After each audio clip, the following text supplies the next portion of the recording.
Hi, it's Amanda, and welcome back to my kitchen. Today, I'm going to show you how to make the perfect, juicy chicken breast. And you know why? Because it's easy AF.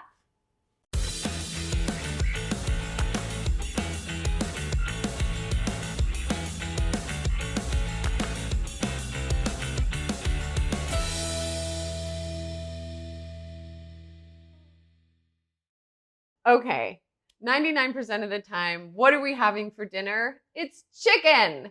And what do I hear from everybody when they say, how can I cook my chicken breast right? I either overcook it or undercook it. I'm afraid of chicken.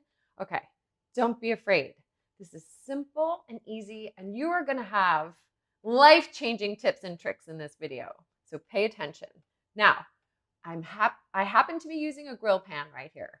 This can also be a regular saute pan.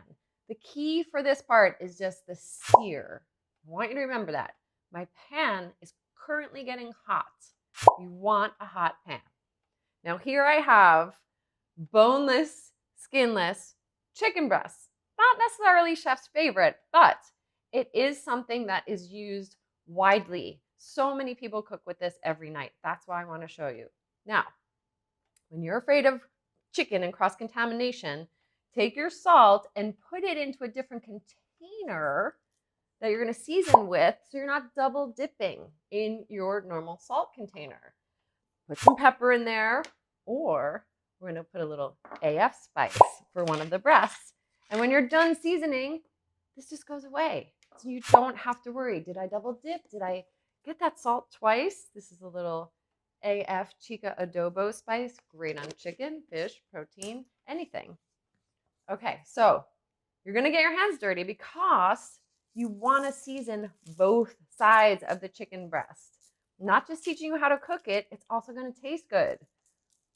Chicken breast can be served with vegetables, with starch, on a salad, as a snack, and it's always something great to have left over. I know so many of you will bring it as a lunch. Okay. We're seasoned, and that's step number one. Hot pan. I'm taking a little bit of a very neutral oil, canola oil. You could use an olive oil that's not extra virgin, and I am oiling the breast. I'm not oiling the pan. If you were searing, you could put a little bit of oil in the pan. Okay, so this is grilling. I'm going to take that, and I'm going straight in. Sizzle, sound, noise. We want this pan to be that hot. That's what you want, okay? Don't move it, don't touch it, let it sear. This is very important. We're gonna give it grill marks and sear it on all sides. Okay, so I've turned the chicken breast over once I have gotten some really beautiful golden grill marks, or if you're in a saute pan, same, just a golden sear. So we turn it over.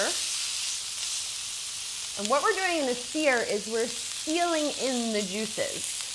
And then we're going to finish cooking it in the oven. Right now my oven is at 425 degrees. And I'm going to finish cooking it in there. You can go a little slower if you like, 400. And continue to cook and then rest. Okay? And we talk about that all the time. I'm going to show you the resting process. So I'm going to get grill marks on the other side as well. And then I'm going to remove it from the pan, and in the oven it goes. Chicken breast is seared on both sides, and I'm going to take it out of the pan and put it onto a sheet pan. I'm only doing this because this is a grill pan, and this is really heavy, and I don't want that to go in the oven. If you seared it in a saute pan, take the whole pan and put it in the oven. You don't want to lose that heat, okay? So this is pro style. Now I'm going in the oven. 400 or 425, depending on your oven. Everybody's gonna wanna know this. I'm telling you, 10 to 12 minutes, but what's most important is 165 degrees. 10 to 12 minutes, 165 degrees, and I'm gonna show you that. All right, so we are at 167 actually, and you'll see the temperature is varying, but we want it to rest. You're gonna make a little hole and then press. And you'll see those juices are running clear. So that a lot of you, when you have chicken breast for dinner, on a salad or over a risotto, you're gonna slice it. And you maybe even slice it for your lunch the next day to put on a sandwich or just to snack on. I like having already cooked chicken breast to snack on. Now look at that. You can see inside of there how juicy and glossy that is.